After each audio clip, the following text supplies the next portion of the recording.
Ready? We're live. Yes. Hey, welcome everyone to episode 8 of Kids Deserve It. We hope you've been enjoying our weekly chats with educators and game changers from around the country. And also, we are very excited to announce around the world, Kids Deserve It UK is launched, and we are looking for some really great opportunities there. This week, we have another, not an amazing guest, like an amazing guest. But first, we'd like to introduce ourselves. I'm Adam Welcome, elementary school principal at Monterey Elementary in Danville, California. And I'm Todd Nesloni. I'm principal lead learner at Webb Elementary in Navasota, Texas.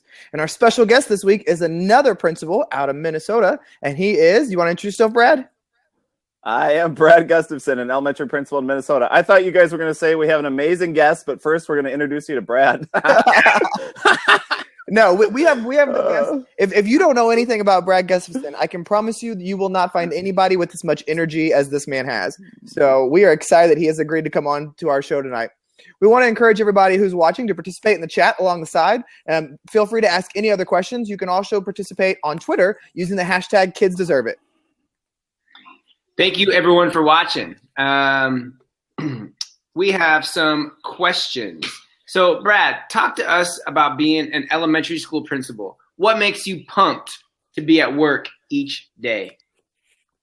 What makes me pumped? I love seeing teachers who love kids more than life itself, and I see that every single day. I love seeing teachers try new things without fearing failure, and then actually kind of working through that failure with poise and grace and leaning on one another. I like seeing teachers tear down paradigms of what's maybe expected versus something totally unexpected and just crushing and ignoring the status quo. I get really excited by that. And probably most of all is just seeing kids' reactions to that happening. That's why I show up at work every day. So, Brad, what's something that you are doing right now that you are just totally pumped and excited about, or that's coming up for you with your school? Okay. There's probably like 10 to 20 things. I'll just do like one quick one.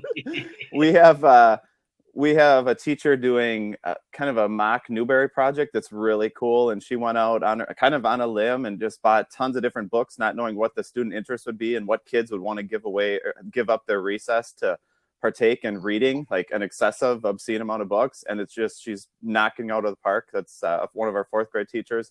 We have our technology teacher and a fifth grade teacher that are manufacturing these hulls for Spheros on our 3D printer. And you put this plastic printed hull over the Sphero robotic droid, and then kids can design offensive and defensive capabilities. Wow. These things go to battle like a battle drone, and that makes me, like, when I see that, I'm actually mad I'm adult. Like, I want to do that. So, the list goes on, but those are a couple of things. Brad is a drone guy. I still remember being in Chicago with you, Brad, and in the hotel room playing with the drone, and Brad was flying the drone. I think it was like the first time you'd flown it, right? Oh, yeah, it was, yeah. And all of a sudden the drone was flying at me, and Brad's like, run, I'm not controlling it anymore. And that was hilarious. We were testing it out in the hotel room just to make sure it would go well for the ed camp, and it went straight at you, and I'm like, sorry, Todd, that's not me, that's all drone. So, well, Brad, what would you say is probably one of the biggest challenges that you face as a school leader? I think I think tech is easy and buying things is easy, but I think making a difference for kids is more about mindset. And it's, the relationship thing. It's not just a mantra, it's real. Culture and relationships drive innovation. You can buy a Sphero, you can buy a drone, but it'll just collect dust, and it will not matter if you don't have the right teachers and relationships and pedagogy in place. So that it's an opportunity, it's a leadership opportunity, but it's also a reality that can be challenging at times. Brad, if you had one wish for education, not 10 or 20, just one, What would it be? I wish that all kids would have what they deserve. I know that I'm really proud of what our teachers do and how they're just committed to learning, but I also know that I've talked to kids in other districts and they don't have some of the same opportunities that kids deserve. And it's heartbreaking. It's just heartbreaking. I was talking to a fourth grader 2 months ago, and she said it was her first time in her fourth grade year that she got to touch a device, and it happened to be a Chromebook.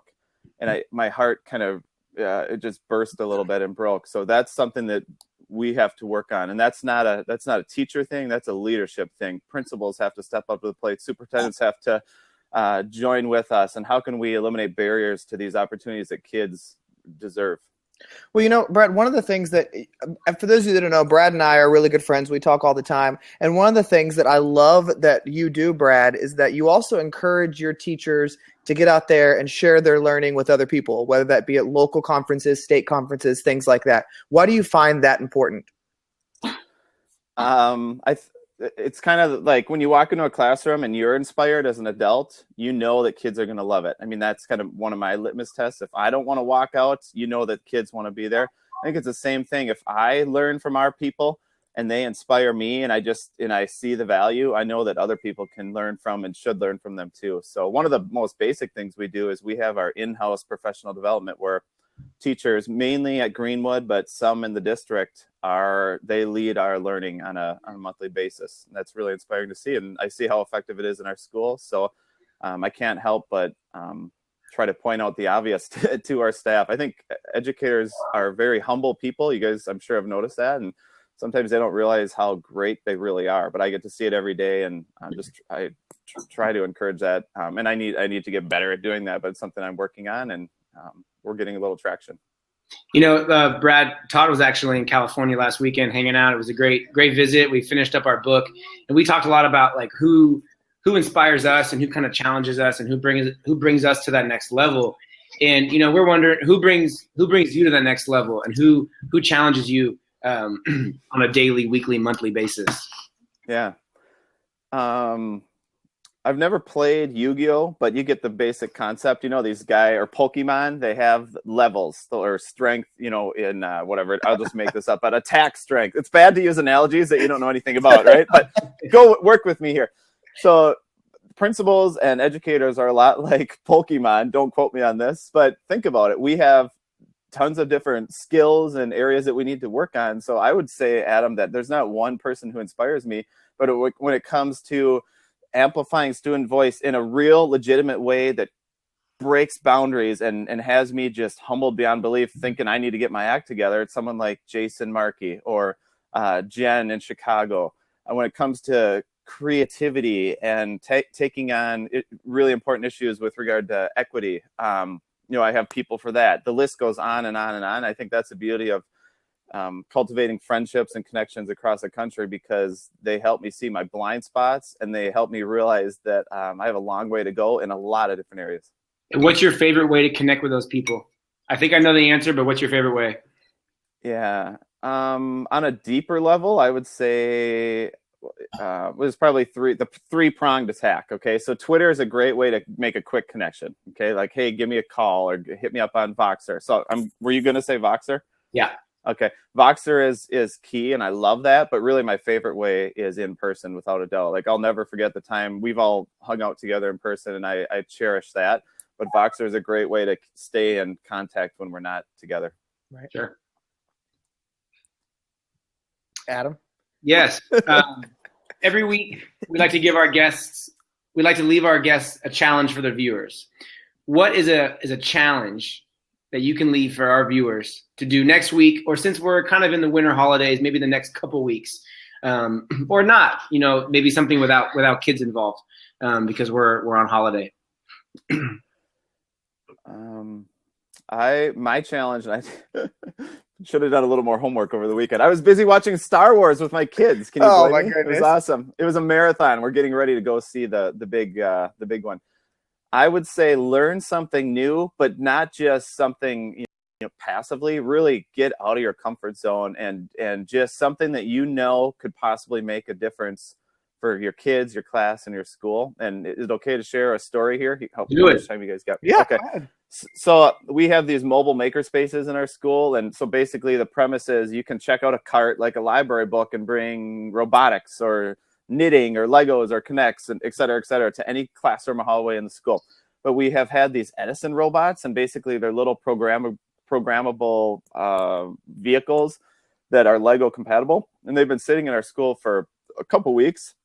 And I'm just everyone's busy and I'm busy. And I'm thinking, God, I think these things have some great potential for kids, but how are we going to know that if we don't try it? So I said, well, maybe as the leader, I should at least get some skin in the game and give it a try. So I wheeled the thing in my office. I started looking at it, and I thought, oh my goodness, this is going to be hard. So then I thought, why don't I learn it with the kids? Because it's so much more fun and it's easier, and they're a little more. Hey kids, how we doing? Kids, right? Look about the kids. They wanted to. That is awesome. What do you call those hand things on your screen? Because you are blowing up right now with the kids. Props. Props. I need to call my kids down here. Holy cow! You've got the most, Brad. Oh, that's great. Thank you, Sherry. Todd, I want to say something. Brad always pushes me. We're actually working on a blog post together right now about coding, and we're drafting the doc. And he's like, Adam, let's go back to the kids. How can kids put this forward? We're taking it from the principal level, and like, how can we get the kids involved? And I really appreciate that. We always put it back to the kids, and making sure that they are the focus. So I love that. Yeah, amen. So let me bring this one home as far as the challenge and stuff and this story. So basically what I wanted to do was this complex task with kindergartners, because I'll be the first to admit I've sold kids short before and thought they couldn't do what they actually can do. We just got to give them a chance. So there's this complex thing. We wanted kids to build not a 3D printer, but this writing machine using multiple Edison robots. So it was manipulating the paper and sliding it, very, very complicated. So I met with the kindergarten teacher, and we thought, okay, the kids can do a age-appropriate version of that, but maybe we should have some fifth graders actually create these complex engineering things that most adults, including myself, probably wouldn't be able to put together. So we have fifth graders constructing these crazy programmable things. And Adam, when we write this blog post, I'll share a little bit more about this. Cool.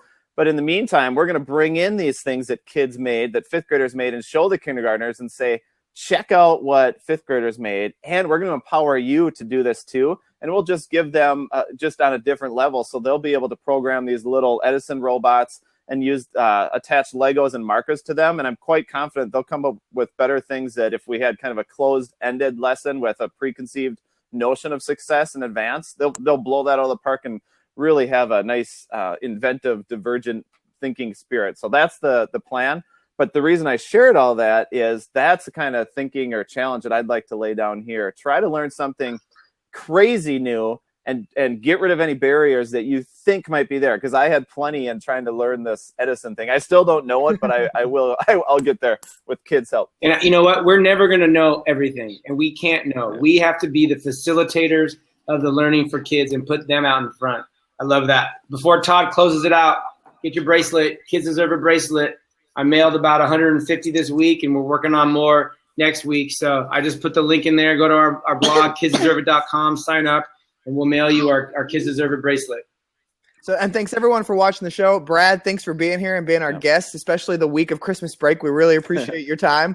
We want to remind everyone you can follow us on Twitter @KidsDeserveIt or on Facebook, facebook.com/KidsDeserveIt. And remember to share out everything using the Kids Deserve It hashtag and our brand new one, Kids Deserve It UK, as well as we go overseas with some of this stuff. So thanks again, Brad. I hope everyone has a great holiday season. Thanks for all you do, guys.